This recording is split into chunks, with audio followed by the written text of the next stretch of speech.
Hello. Hello, welcome. Welcome back. It's recap time. It's recap time. This is the post-edit recap for one Meakashi hen. What? That's what they're called, right? Yeah, hen. Okay, good. Chapter. I don't know. I was so confused. Yes, that is what they're called, but nobody uses them. Nobody cares about the ending bit because who does? Why? Why an extra syllable on something? Who would something? actually pronounce the full title of anything? Why call them Shion and Meon when we can just call them That's why they just call Shmeon? us Jock and Mag. Yeah, Jock and Mag. It sounds like you're about to load a gun and go to town. Jock and does Mag. for some reason. Yeah. I love it. So we are in the Death of the Reader studios. We've just come off the tail end of recording 2 separate episodes of Death of the Reader, which is indicative of the amount of time that we have just been completely flat out. Yeah. And that's the main thing I think I want to talk about this recap because... back when we initially started Recap 2 was our meta recap. It's when we spoke about what it was like to make the show. Yeah. Less about the story. It used to be let's talk about silly voices and which one's your favorite voice. And obviously Shion is the best voice of this episode, hands down. But well, thank you. Well, thank you for being here and for being a friend. But for this recap, I think we have been really close. We've made some ground in Sumihiro Boshi as of right now, as of recap 2. But the time of doing recap 1, I think that we were halfway through Meakashi when we finished Meakashi. So recap 1, you have not had a lot of time to theorize, and my brain has been fried. And it also means that I've had less time to think about Shion and all that sort of stuff, which has been fun, mind you. This has been probably the most fun comment section for me to deep dive into because it's just people being like, God, Magus just hates Shion. He's not having any fun. And they're right. It's not true. I don't actually hate the arc. I don't believe you. What? You seem to just hate this top to bottom. No. There is no fun for you in this story. God. It's true. Why do I even read Meakashi? Why don't I just skip it? It's like I don't even know what it's like. It's like a rewrite when you're you should just skip everything except for the second half of Lucia. Go read that and that's it. Just read that and then you're done. I'm sure all the rewrite fans are very frustrated. It's great. That's what I'm here for. I'm here to piss off the rewrite fans and the Shion fans. But yeah, I don't know. It's been fun for me. I've actually been really enjoying it. It's been great to just flick open the app at work. Not that I would, Not that you would ever dare do such a thing. But if I were to do such a thing, it would bring a smile to my face to see people who are so engaged. Because as I've been trying to articulate, this hasn't really been an adventure of me, because some of you have said, Ben seems to have come in this with the idea that he hates Shion and that's really ruining the experience for him. And they're right. That's sort of the angle that I've been taking is that I don't connect with Meakashi as much as the other arcs. Why is that? And so that's been kind of interesting for me to think about and try to puzzle out as I've been going. I think that there was a particularly good comment that I made in YouTube comments somewhere down the line. I believe I was chatting with Funk, who is my mortal nemesis in the comments, but I love him so much. But just going on this spiritual journey of I don't know that I relate to Shion, but everything you guys are saying makes sense too. I can still appreciate what Ryukashi is trying to do with the story. We talk about this mostly in the first recap for Meakashi, how this is the progenitor to better things. And I still think that's true, but using this as an example of how Ryukashi is doing a character study rather than just a series of events is particularly interesting to think about. I do agree. I think that I've really grown to like this arc more and more the more I edit it. Sure. I think that there definitely are a lot of moments where the writing gets very clunky. There are a lot of particularly dialogue scenes that read only like they are a script. Yeah. No amount of performance, I think, could bring life to some of the scripts that we get in Meakashi. There's a lot of repeating the same phrase over and over again, which is I feel is when you're reading it, it's like in a manga page where you see a splash of there's this horrifying image. I'm thinking of Junji Ito's works in particular.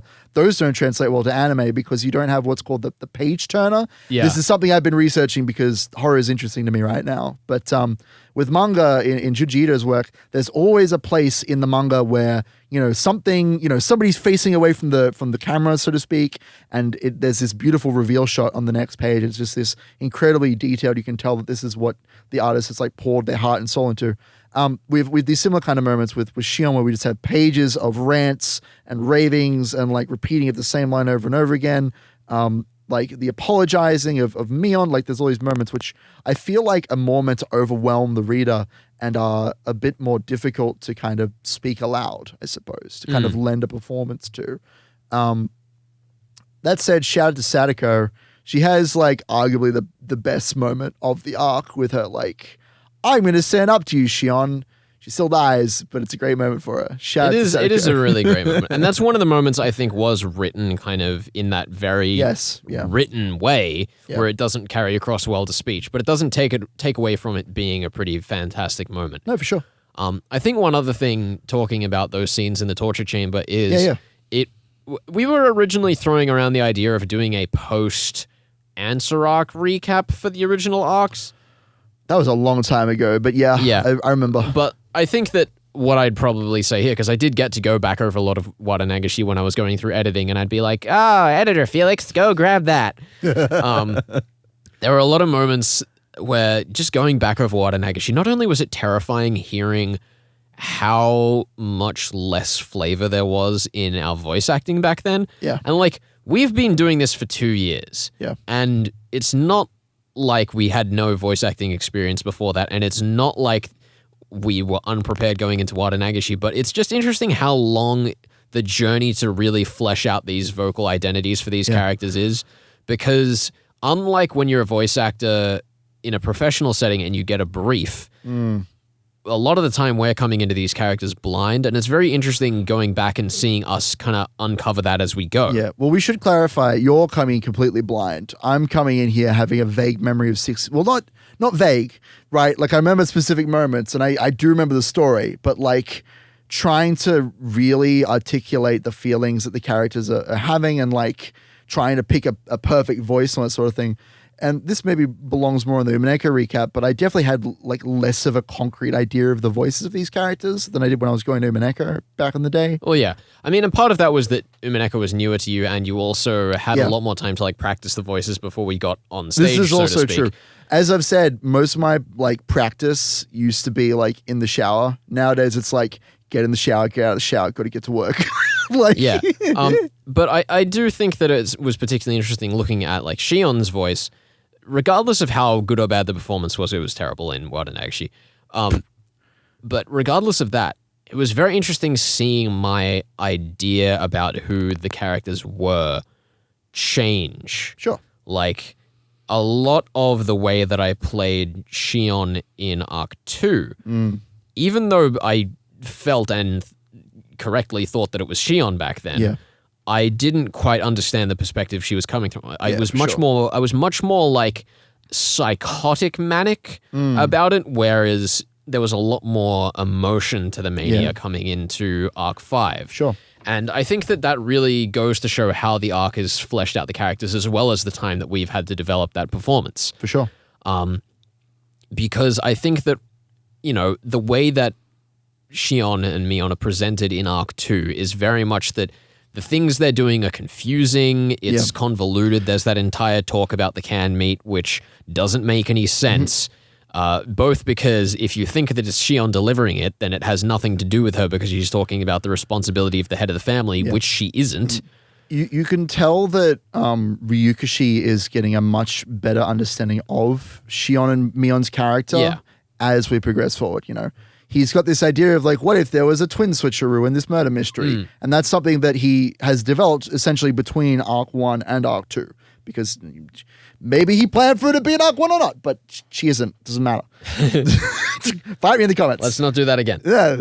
But she's a character. She's there. She's the killer. But I don't think that Ryukashi really had a fleshed out idea of her character at that point. And so it's only through the bits of the glimpses that we get of her into Higurashi and Walter Nagashi, and then coming through to Meakashi, and he's like, all right, this is the like thesis statement that I want to put forward. This character who is incredibly emotionally attached to someone and doesn't know how to handle their shit, and somehow a very logical character despite being very emotionally driven, and like seeing them try to fit those two sides together, and then they end up just in a deeper hole that they don't even realize they're in until it's too late to get out. Yeah, and there's also a very interesting perspective that the story takes on the idea of your logical perspective, and I think we mentioned this in the first recap of how Shion is a very logical character, but she's obviously flawed. Yeah, she right. uses logic to justify her emotions rather than, tying her emotions to logic. Sure, yeah. Which is a very interesting way to kind of look at how people act when, they say, oh, yes, I'm a very, very logical person.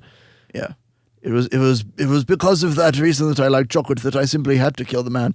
I mean, that's Shion, right? Like, yeah, it makes sense that I'm killing all of these people. And now that I've killed everyone or nearly everyone and I've realized what a horrible person I am, well, then the only logical step is to keep being a horrible person. Yeah. Even though that's objectively the worst thing she could do. Which is great. Like, I enjoyed that. I'm not just telling you that Shion's an awful person because I hate her. I'm saying it because it's interesting. And I will say, I do think that I kind of understand why a lot of people say that this arc is the best written now. Yeah. We're midway through Sumi Horoboshi, and I don't want to put any spoilers for that in this, which is why we didn't give a spoiler warning at the start. But I do think that That's so good there. This arc has some kind of value on a reread that a lot of the other arcs don't. Okay. I think that there is so much benefit to Hindsight in this arc over anything we've seen in any of the other arcs. Like going back over Wada Nagashi after reading Meakashi, I didn't feel the same like epiphany that I did going over Meakashi again right after reading it. Interesting. Like the revelations that the story gives you are so much more self-contained, I guess, in Meakashi. I really like that the story gives you so much of Shion in such a short space of time relative to Keiichi. Yeah. And coming from 3 arcs of character development and 1 arc of break, it feels out of place, as we've said. But I think that once you know that it's there, and once you're going back over it knowing that it's there, it has a lot more to gel it with the rest of the story than it might first seem on an initial read-through. Yeah, I suppose so. And not to excuse it from not gelling with the rest of the story, because I definitely do think it sticks out like a sore thumb in the context of a story as a whole. But I do agree that if you've read the story through and gone back to Meakashi, it holds a lot more weight than it might have initially on a first read. Yeah, I can gel with that. I can vibe with you. I definitely am not of the opinion that Meakashi is the best arc, or that it is like I see that as like, well, we should be, I don't know. I enjoy the first arc and the 6th arc the most because they're paired well together.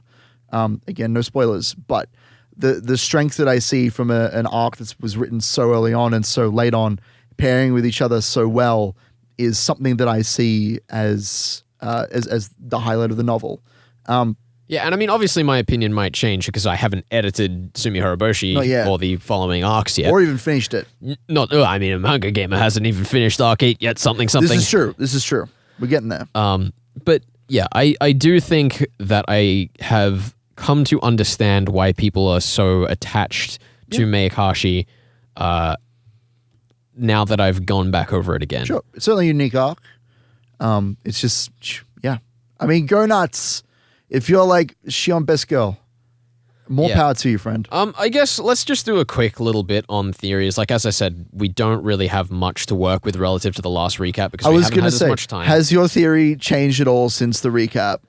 There's a few things that have changed that I think will be more interesting for people to come and see as the playthrough goes forward, because I don't think that I even quite understand them well enough to explain them here.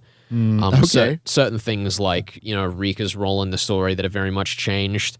I will say that looking back at her with the syringe and what she does in this arc, was a very different experience going through the second time, because it barely occurred to me the first time through that Rika's dialogue didn't really change once she got hit with the syringe. She just kind of staggers about and then's like, well, don't really want to get tortured, so I guess I'll just stick a knife in my neck or which, my like, head. If it was a normal character, doesn't make any sense. But with these like supernaturally vibes that we're getting with Rika, I think that it makes a lot more sense that she's literally just like, well, that didn't work.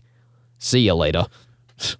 Time to eat out. Yeah, I think the other thing, and I don't know if I mentioned this in the first arc, it's not in the notes for the first recap, rather, was that I don't think the gas disaster happened at the end of this arc. And the only 2 arcs that we seem to be able to guarantee that it didn't happen during was 2 and 5, which is both times Rika died at the hands of Shion. Yeah, rather than being like disemboweled, supposedly. Although we didn't see any sign of that in arc 1, but it's kind of implied. Yeah. So that was definitely kind of interesting to think about, and I do have some thoughts on her role in the story and starting to finally give in to supernatural explanations. Are you telling me that it was alien ghosts the whole time? Yes. Excellent. I'm down for that. Yeah, and I also think that there's a, now that we're kind of breaking our beloved Nox and Van Dyne, that, we should start to open the floodgates a bit more, particularly when we're looking at, I think it was Shion in one of the more recent episodes. I'll put it on screen right now. I have it in my notes, but I haven't actually written which one it's on. When Shion was saying that it was just a bizarre environment that allowed people to kill in the name of Oyashiro-sama. Now, obviously we're trying to tie the swamp into this a lot, and the mythos of the village and the modes of myth that we've spoken about on past recaps, but this line really tipped me over the edge with thinking that, okay, maybe it is actually just an environmental affliction to Hinamizawa that is like giving people this syndrome. It's not just Takano going around with a van full of syringes and jabbing random villagers and seeing what happens. And you get a syringe, and you get a syringe. There'd be an awful lot of waste in the village by that point. Damn. I do think that perhaps the story is actually trying to point towards, the culture of the village being tied to something that's been there the whole time. The idea that the swamp maybe has some microbe that gets in people's heads. I do think that it's far-fetched, ridiculous. Sounds like some Device X bull. Definitely some Device X nonsense. Because you would never use that. But now that we're getting the syringe in, which is some Device X nonsense, we're getting, the environmental, the miasma, the gas attack. Well, that's all been there since like Arc 1. I know. It's all very Device X stuff, and I've been trying to work my way around it, but I think, especially now that we've gone through some stories on Death of the Reader, which if you're not watching that show or listening to that show rather, that is our murder mystery podcast. I mean, you could try and watch it, but it'd just be like watching a little audio bar go up and down. So yeah. But basically, we've been looking at S.S. Van Dyne and Ronald Knox, who are 2 authors who wrote sets of rules on murder mystery fiction. We've been looking at a bunch of stories that take different approaches to fair play in the genre, and I think now that I've gone over a few more of those, I'm more comfortable with letting this story do its own thing. I was very much coming into it trying to say, like, hey, you Ryukashi, you're going to play by the rules that I want you to follow, even though you wrote this story however many years ago and I have no influence on you. I'm a little more open to that now. Fair enough. And I think that that's like something that wouldn't really have happened in the same way if we weren't doing Death of the Reader on the side. Well, this is the exciting thing, isn't it? We have less time to just randomly think about the clues and put everything together, and more time to be influenced by other works. Yeah. I suppose, I don't know if there was anything else you wanted to bring up before we moved on to Umineko spoilers. I mean, there's something really obvious we need to talk about. What's that? That's the fan art. I'm sorry, what? The fan art. Once again? The fan art. Oh. So here's the thing. I have had a veritable mountain of images sent to me from G-Chan, a lovely young lady who just loves the show, and we're going to put that up on screen now, and we're just going to watch as things get progressively more seductive. I have to edit this. I want to point out, I hope that we've managed to fit in the one with Chrono's nipples on full display, but they'll probably be censored. Just put little versions of your head over those, just so Don't worry, I know what I'm doing. See it. Okay, good. I'm glad.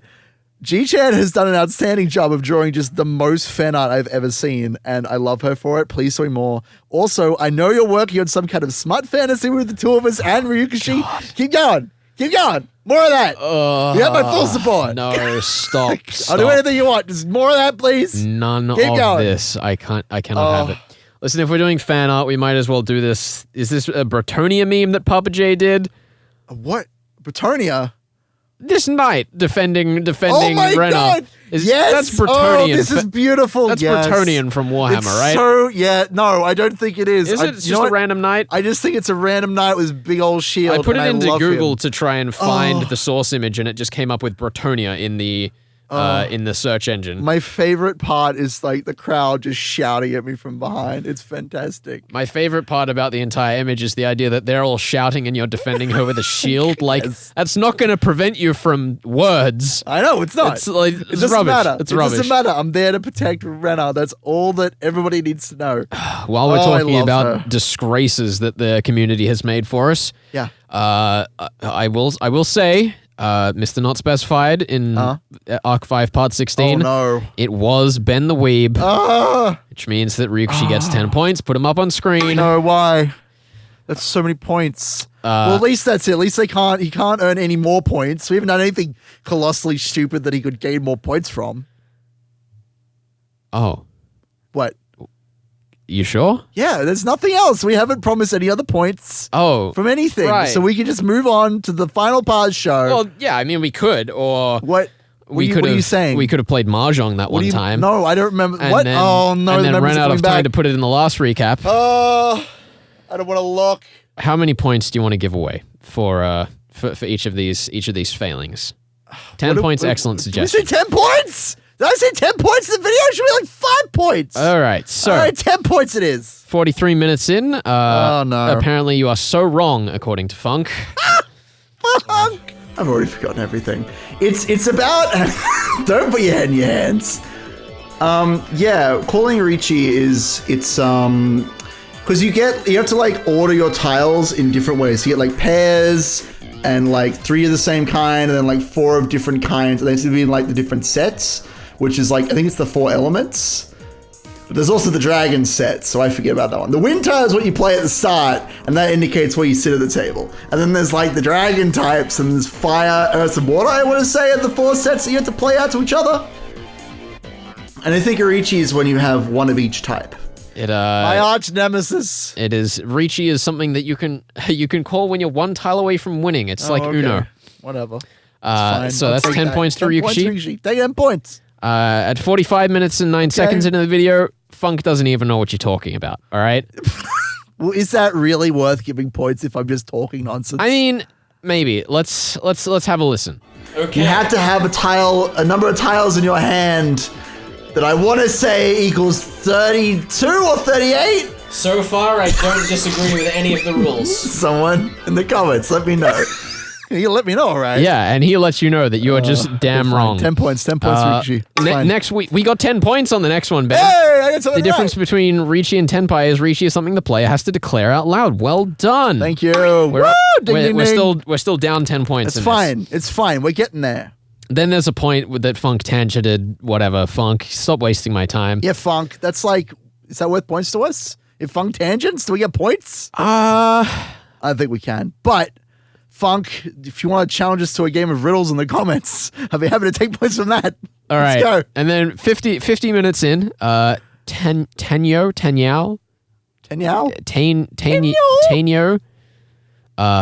is 1 type of winning hand you can make. Uh-huh. Actually, this chi thing is interesting because the site I'm using to... Oh my god, Funk, you used a website to grade us. You didn't just know this off the top of your head. Oh, that's not This fair. is a disgrace. This is a disgrace. I said we throw this whole thing out.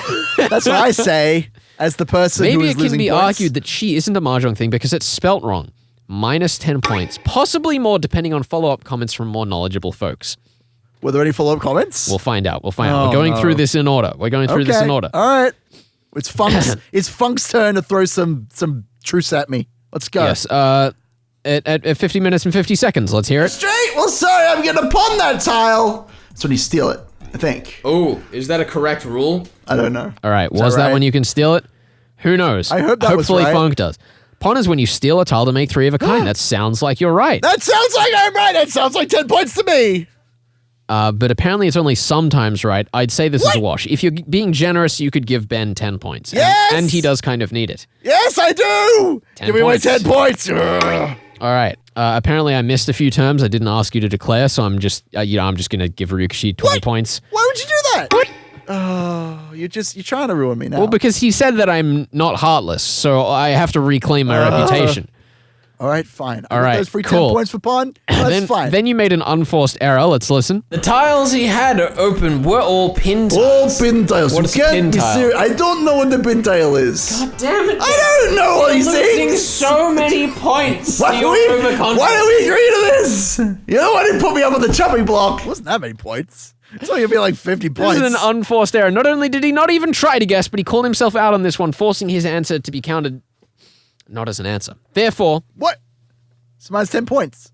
That means we lose 10 points. That's okay. We are losing points somehow. That's okay. I can take that one. For pins are worthless. Who needs them? Except if you're playing bowling. Then you need like 9 of them or so. All right. Spare one. Maybe Then we 10, have one 10 that pins. Funk's a little torn on. Okay. Tell us about it. It's not highly regarded. It just means that any tile without numbers. But that includes dragons. I think this is a wash. If you really want to stretch it, you can give him 10 points for just not being blatantly wrong. Does that mean I get points? Funk, you gotta be more declarative with your statements. If anything, you should be losing points here. Listen, I don't know. What are we going to do? What are we going to do with you? We have to make a declaration here, otherwise we're going to forget it for another arc. I'll tell you what. I'll take 5 points for this one. Are you going to take 5 I'll take points? 5 points because I'm not blatantly wrong, and that's worthy of accomplishment. It's like getting an A for effort in English class. All right. Or Christian living, you know? That was Funk's votes. Then Melmoth. Oh, God. We got 3 pairs of the same kind. That's kind of right. Yeah. In order to complete 10 a hand in points. Mahjong, you usually need 1 pair and 4 sets. 10 points. That's 10 points. 10 points to me. 10 points to Gryffindor. The win tile is what you play at the start that indicates you sit at the table. That is also sort of right. 10 points. Sort of right is still right. A Ricci is when you have 1 of each type. That's wrong. Wasn't that the same thing that Funk said? I believe that is the same thing So why Funk don't I lose said. points for that? Nobody lose points for that. I just get 20 points. This person, so much nicer than Funk. Why can't they be our top commenter? Come on, guys. Why can't they be my nemesis? You need to have a number of tiles in your hand that equals to 32 or 38. That's wrong. That's fine. 10 points to Ryukishi. You monster. 10 pi is like Uno. Wow, that's what I said. This is the same stuff that Funk's. Yeah, I know. We're covering the same thing. We're getting. You can't give me double negative points. That's not fair. I'm not giving you double negative good. points. I'm Good. I'm verifying and adding. I just want to make sure. You're not going to try to screw me. Stop trying to fight with the Try comments. to take my points. I have to. What else do I do in this show? All right. Pawn is when you steal a tile. That's right. We've covered that Yeah. with Funk. 10 I points. don't know what a pin tile is. We covered that with Funk, but we got the Good. same opinion. All right. Good. All right. Good. But. Uh-huh. Melmoth doesn't think we should lose points for that one. He doesn't think we should lose points. We've already declared it now. We can't go back. All right. All right. Yeah, all we're right. already done. What if the 1 pin Akasaka discarded a while ago was the tile he was waiting on? That's not possible, as you cannot win off a tile that you have discarded before. Well, there you go. That sounds like something I said. Do we want to check that? Check the notes? Check the tapes? Akasaka got discarded it a little while ago, so there was no threat of it being the one he needed. But what if it was? Well, looks like we just lost another 10 points. Then next, I am going to say that an honor tile is a highly valued card, possibly from the dragon set. That is incorrect. It's fine. 10 points to Ryukishi. I'll take it. I'll take negative points. But yes, the places Akasaka mentioned are famous for their mahjong parlors, but since that doesn't have anything to do with the rules, Ryukishi doesn't get any points. That's fine. I don't want Ryukishi getting points. He doesn't need them points. I need points. All right, well, thank you very much, Melmoth. Much, Thank you, Melmoth. very, very, very You're generous at least of you. slightly nicer than Funk. How dare you? Could you Funk be my- Funk is a champion of the people. I here in know the he is. comments. That's why I hate him so much. He's like Robin Hood. I'm like the sheriff of Nottingham. I'm trying to have my pile of gold over here. You steal it from me. What is this? All right, and then Hubris.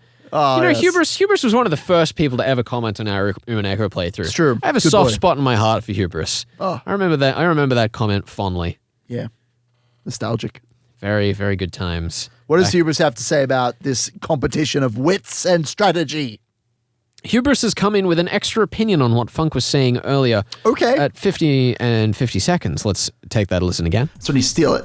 I think. When a tile is discarded, Hubris says, the player next in the turn order can call a chi to create an open face 3 tiles straight with the discarded tile and 2 tiles from their hand. I'm sorry, what? Whatever that means. It is That also sounded the case like that players Javelin. can pawn a tile, can call a pawn rather, which takes a discarded tile to create an open face 3 of a kind set in the same way. However, a pawn can be called from any position. You don't have to be next in the turn order like with a chi. A pawn trumps a chi. That's what is going on with this line. What about the points? Does this have anything with points? Intervene and call the pawn, which takes priority over chi. Is Hubris just educating the masses? Hubris is just educating the 10 masses. points, 10 points to Hubris. 10 We points don't have to a graphic Hubris. for it, but just know you have 10 You have points. 10 points. Congratulations. You know, I'm also going to give 10 points to Funk and Melmoth each. Yes, you But can all have 10 points. You've all been excellent. Unless you want to Commenters. submit me a graphic that I can put up with your points on the screen, you're just going to Do have that. to keep them in your heart. Do that. Just keep them in your heart. That's what they should be. What else do you keep points? All right, well, I don't know where this is at because I obviously still have to go and edit it yet. But hey, the points that we are currently at are up on screen. It's probably not looking good, but we'll see.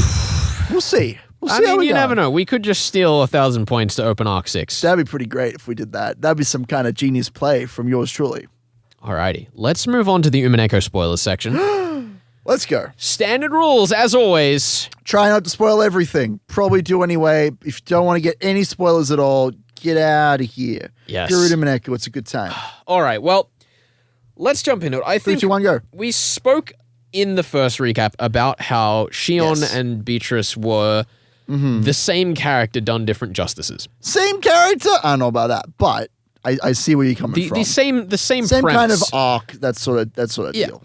You know. And I think that the thing that interested me there was looking at what we were talking in the first recap about what is compelling versus what is or versus what is believable. Okay. Where Beatrice is a compelling character that makes fuck all sense, Uh-huh. but Shion makes a fair bit of sense, but I didn't find to be quite as compelling. And I don't really have some great thesis on what that means. I think maybe it's that Shion is a bit more grounded, but even that, I don't even know if that's if I'd agree with that. I think the point that I wanted to make based off this was that it is not Shion making sense that is her strong point as a character. Sure. The point that makes her strong is her emotional journey, her broken inside, how we get Okay. to see through her perspective is what makes her interesting. You say that like we don't also get that with Beatrice, like in a more roundabout way. No, that's the point that I'm making. Okay, right? sure. Is that people saying that Shion is relatable and that's why they, understand and like her character a bunch, I don't think is the strongest suit of her character. Okay. And I don't think that there's anything wrong or right about that. I don't think that I'm here to say that the reason you like that character isn't what you think it is, and here's why. But you should be saying that because that's how you get to It's fight Funk in more the to the comments. point that I like that the character has, more going on than just is it relatable or not. Okay. Because I think to some extent, if Shion's character likability was entirely founded on being relatable, it would have fallen absolutely dead flat. Sure. And I think to some extent it does for you still a bit, Ben. I mean, for me, it's just about priorities, right? I'm always looking for characters who I relate to. Those are the characters that I find the most interesting. And certainly when it comes to Higurashi, which is all about like my journey of personal growth, I'm going to look to spotlight the characters who I relate to the most, I suppose. Yeah. And I think that, that also speaks to how I read these stories where I don't relate to the characters that much. So having these other interesting elements means that I can get along with the story a fair bit better. Sure.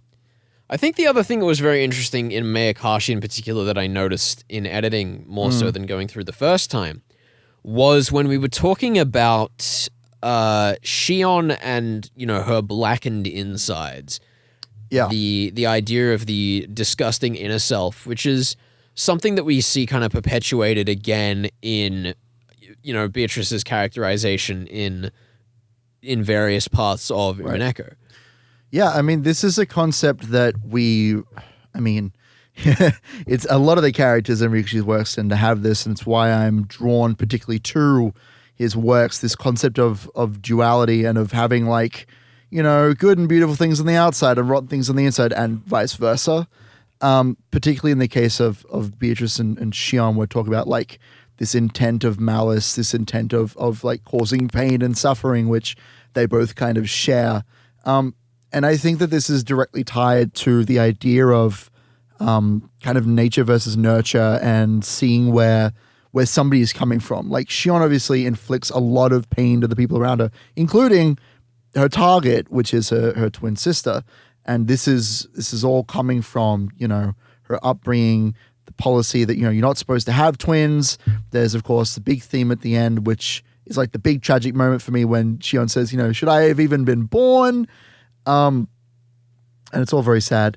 But like this blackness inside these characters comes from years and years of abuse or trauma or like someone who has been spiting them, these sorts of things. And in Shion's case, obviously this comes from her family's treatment of her and the way that she perceives that.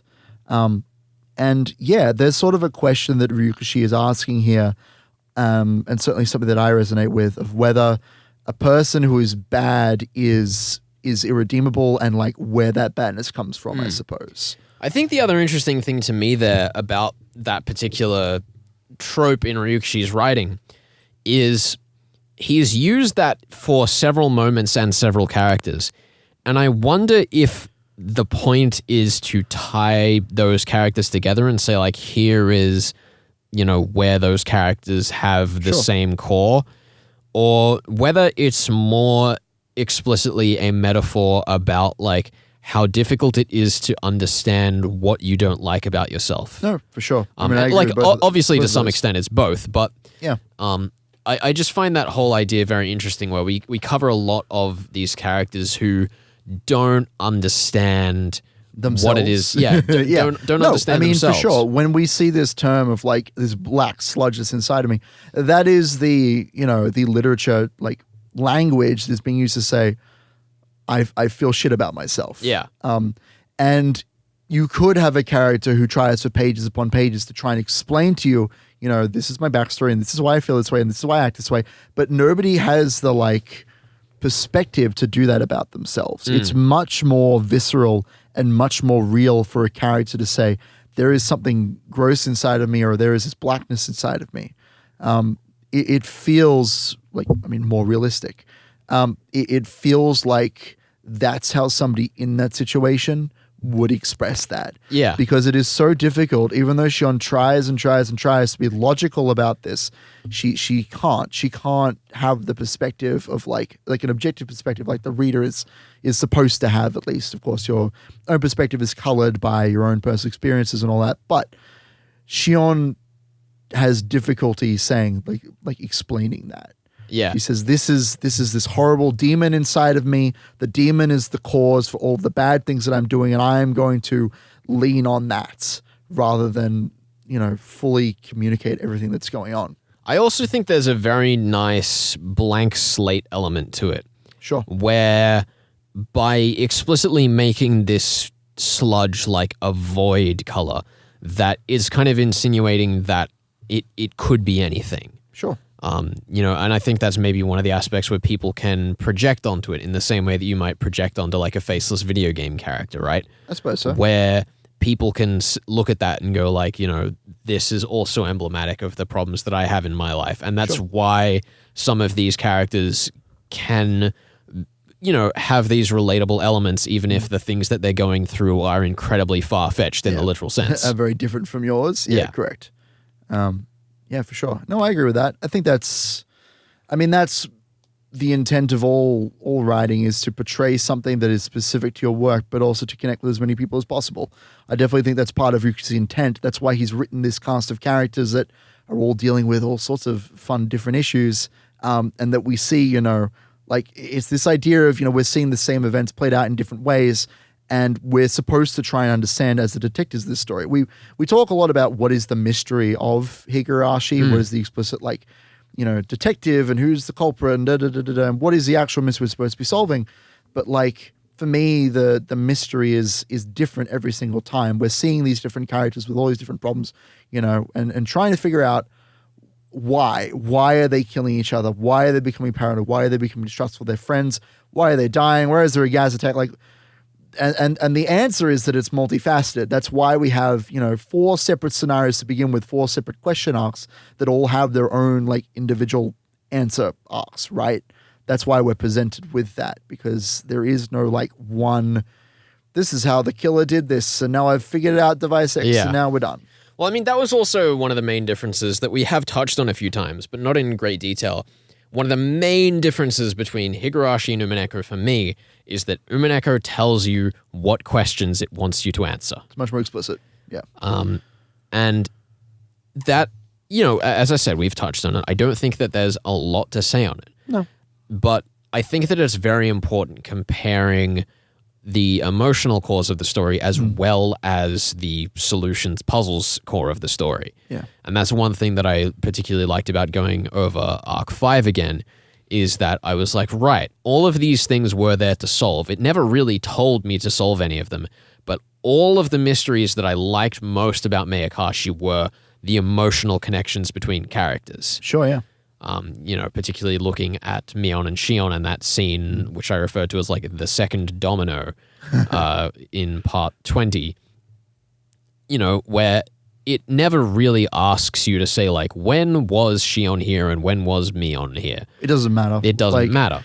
We're kind of explicitly told through Meakashi anyway, and I mean, the solution to Watanagashi is pretty straightforward.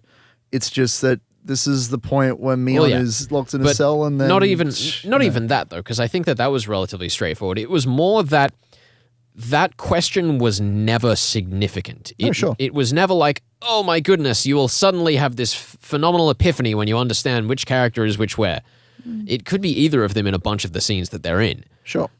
It's more that once you get that moment where you're like, oh, the clue was there. There was a contradiction that could have tipped me over the edge. You understand, like, right, this is what all this meant. And that goes back to the thing that I like most about murder mysteries, which is when you go through on the second read through and see the solution staring you in the face. Sure. Right?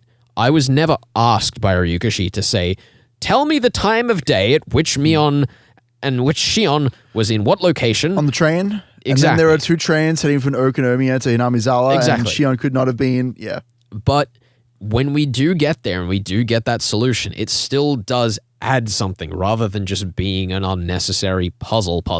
Yeah, sure. It adds an emotional component to the story. And I think that's really important. That's the thing, isn't it? That we watch Shion having all of these logical leaps and confusing herself and such and so forth. But at the end of the day, the moments that will stick with me are the moments not when, like, we puzzle things out, because she spends so much time trying to like investigate the Sonzaki family, and it really doesn't matter. It's more of a framing device for watching Shion and her tragedy. And that moment right at the end when she falls, out of the window, or I suppose off the ledge outside the window to her death, and she has this epiphany of like, maybe I shouldn't have done all that. It's not like a well-reasoned, complicated scene. It's just, maybe I should have been like a good person. Maybe you should have. Well, that's recap 2. Yeah. I'm excited to start Sumi Horoboshi. Oh my goodness, I'm gonna die. I'm gonna actually die. Rena's gonna murder me in my sleep. Oh, I'm so excited. Sweet baby. Oh. I will tell you now before we get started, where we are at Sumi Horoboshi, it has quickly become one of my favorite arcs, if not my favorite. I'm glad. But for very different reasons to Ben. It's going to be exciting to see how that goes. We'll see you in the next arc. Good luck. Next time.